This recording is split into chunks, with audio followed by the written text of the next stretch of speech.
네, 이제 오늘 이 시간에는 그 LNG 선박 엔진에 대해서 한번 정리를 해보겠습니다. 이제 그 전에 먼저 아마 많은 분들이 이제 뭐 다양한 기자재 파트 중에서 이제 본행제 파트를 좀 선호하실 거라고 생각을 하는데요. 그리고 이제 현재 해당 파트 기업들의 공장 가동률은 이제 보시는 것처럼 거의 이제 풀인 상태입니다.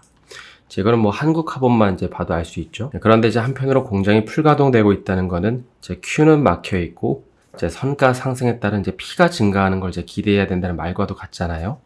그래서 이제 이런 상황이라면 지금은 본행제 파트도 좋지만 추후에 이제 환경 규제가 본격적으로 이 조선업에 영향을 미치는 이제 그 시점부터는 이제 엔진 파트도 꽤나 이제 좋아지지 않을까 싶긴 합니다.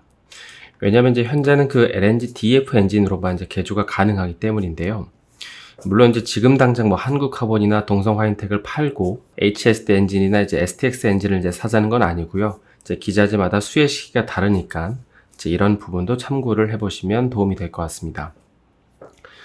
그럼 이제 본격적으로 이 선박 엔진 시장에 대해서 좀 살펴보면 이제 요즘에 조선업계에서는 그 LNG 추진선에 대한 관심이 매우 높은데 아무래도 이제 LNG를 연료로 사용하게 되면 이제 벙커 CU로 이 디젤 엔진을 구동할 때보다도 이제 오염물질 배출량이 줄어들고 이제 연료비도 적게 들기 때문입니다. 그럼 이제 현재 우리가 알고 있는 이 LNG 선박 엔진은 어떤 원리로 이제 작동을 하는 걸까요? 개념적으로 너무 어렵게 다루면 이제 복잡할 수 있기 때문에 이제 간단히 개괄적으로 이제 큰 틀만 살펴보겠습니다. 일단 이제 LNG와 관련해서 우리가 알고 있는 사실들을 좀 정리를 해보면 이 LNG는 이제 천연가스를 영하 163도에서 냉각해서 이제 액화시킨 거죠. 그래서 이제 천연가스를 이렇게 액화시키면 이제 부피도 약 600분의 1로 이제 줄어듭니다. 이제 그러다 보니까 기체 상태일 때보다도 이제 더 많은 양을 운반을 할 수 있죠. 그럼 이제 이러한 LNG는 이제 어떻게 운반을 할까요? 한 가지는 이제 모스 방식이고, 이제 다른 한 가지는 여기 이제 멤브레인 방식이 있습니다. 그리고 이제 이 안에는 이런 식으로 화물창이라고 해서 이제 영하 163도의 극저온에도 견딜 수 있는 이 스테인리스 강이나 니켈 합금강으로 된 공간이 있습니다. 그런데 이제 이 방식에는 그 한 가지 문제가 있는데요. 이제 그건 바로 이 외부에서, 그러니까 이제 이런 외부에서 이제 열이 유입되는 걸 100% 차단할 수 없다는 것입니다.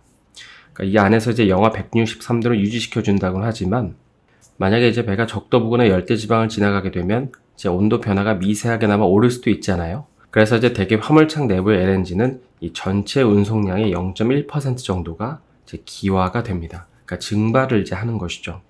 이걸 이제 여기 나와 있는 것처럼 BOG, 그러니까 이제 가스가 보일오프, 그러니까 증발한다고 표현을 하는데 최근에는 이제 이것보다 조금 더 수치가 낮아지고 있다고 하긴 합니다. 그럼 이제 이런 식으로 LNG가 기화되면 어떻게 해야 될까요? 뭐 여기 이미지에도 나와야겠지만 일단 이제 화물창에서 빼내야겠죠. 안 그러면 이제 내부 압력이 높아져서 폭발할 수도 있기 때문입니다. 아까 이제 LNG는 600분의 1로 이제 부피가 줄어든다고 했는데, 근데 이게 이제 기화가 되면 다시 600배 커지고, 그러니까 만약에 이거를 이제 이 안에서 계속 방치를 해두면 이제 기화가 계속 쌓이게 되면 이제 탱크는 내부 압력을 이기지 못하고 이제 터지게 되기 때문입니다. 따라서 이제 이렇게 빼낸 가스는 이제 크게 네 가지로 좀 처리를 할 수 있는데요. 먼저 첫 번째는 이제 연료로 소모를 하는 방법입니다. 그리고 이제 두 번째는 이제 별도의 냉매 사이클을 이용해서 이제 LNG로 다시 이제 액화를 하는 방법이 있고요. 그다음에 이제 세 번째는 이제 바로 그냥 태워버리는 방법인데, 여기서 이제 태운다는 말은 이제 이 BOG를 다시 연료로 소모하거나 이제 LNG로 다시 재액화했음에도 불구하고 이제 그래도 남는 잉여 BOG를 이제 태우는 것입니다. 그리고 이제 마지막은 여기 나와 있지 않지만은 이제 대기에다가 방출하는 게 있는데, 사실 이 방법이 이제 제일 간단하고 돈도 안 드는 방법이지만 이제 환경 오염을 일으킨다는 치명적인 단점이 있습니다. 그래서 이제 이러한 총 4가지 경우의 수를 놓고 업계에서는 이제 치열하게 고민을 했고, 이제 그래서 나온 방법이 이제 오늘 살펴볼 첫 번째, 그러니까 이 BOG를 이제 연료로 소모하는 방법입니다.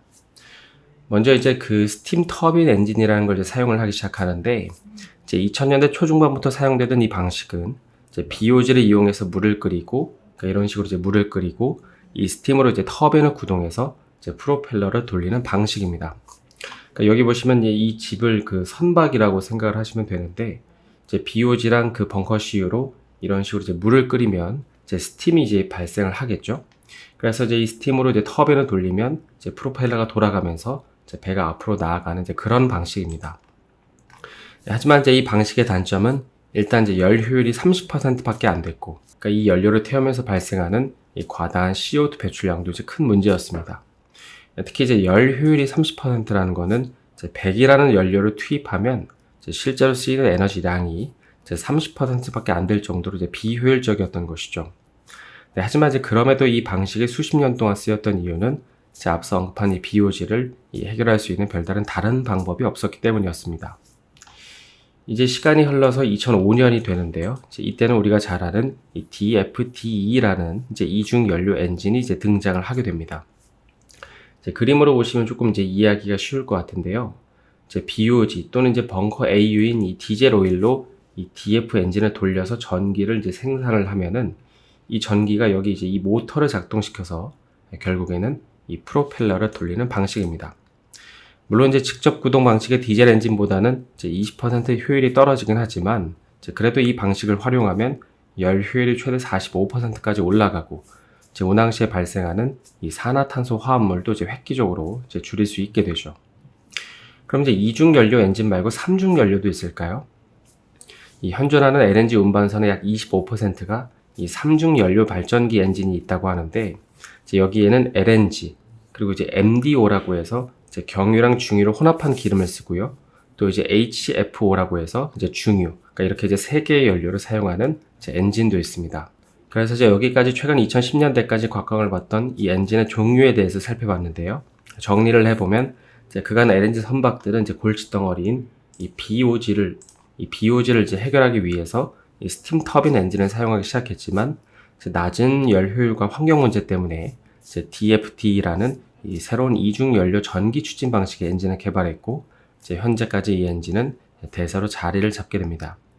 이제 다음 시간에는 이제 그 이후에 부각되고 있는 저속 디젤 엔진, 그리고 LNG 엔진, 가스 엔진에 대해서 좀 더 자세하게 살펴보겠습니다. 오늘 영상이 도움이 되셨다면 좋아요와 구독 부탁드립니다.